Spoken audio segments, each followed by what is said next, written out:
and welcome. So today I'm going to show you one of my new favourite tools for working with students in online lessons. It's from a company called WHITEBOARD.FI, and I'm just going to show you the free features. You do not need to pay for this subscription. It's completely free, what I'm going to show you today, and it revolutionises the way that you can give feedback and engage with students in live lessons. Okay, let's get into it. Okay, so I just want to introduce to you this amazing tool that can be great for engagement for live lessons. So it's called WHITEBOARD.FI. You just go to the link, you can join, and there is a subscription, but I'm just going to show you the free tools available. So all I do is I go to new class, I click on new class, I type in whatever I want that class to call, class 2, press create new class.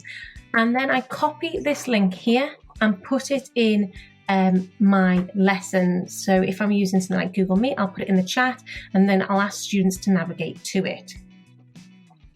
Once students are in the class, they get a mini whiteboard that they can write on, and you get to see everybody's, but they can only see their own, and they can see the teachers. So one of the first things I often ask them to do is maybe send me a little emoji about how they're feeling.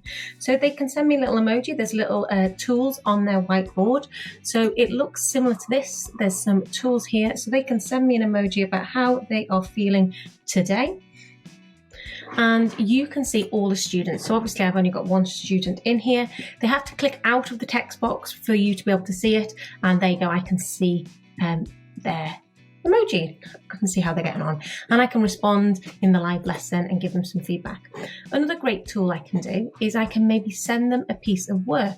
So maybe I've got a question for them, so I can just write a question and I could send this out to all students.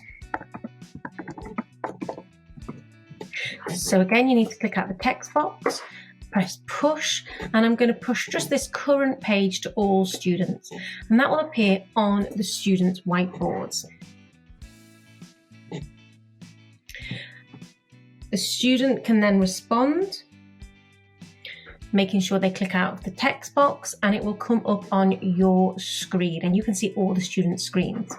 You could also do something like sending them a picture or a task as a background. So instead of them sending it that they can manipulate, I'm going to put in a task. This was a task on the Oak Academy. So this is a task I'd like all students to do. I don't want them to mess with it, so I'm going to send it as a background. And again, it will appear on the student's whiteboard for them to work on. Once you see a student's response that you think is amazing, you can even share that response to the rest of your class. So say this was an amazing response, I could save this to teacher's whiteboard, and then I could ask the students to go up and they will be able to see on their screen the teacher's whiteboard. So it says toggle teacher's whiteboard. And when they click on it, they'll be able to see that model answer. So these are some of the great ways that you could use WHITEBOARD.FI. It's a simple free tool with many, many applications, and it really gets engagement. You can give instant feedback to students and see how they're getting on because you can see all of their whiteboards and they can see yours. Hope this helps your lessons. So I hope you found this tool really useful. If it did, give it a like and a subscribe, and let me know if there's any more things that I can help you with. Have a great day.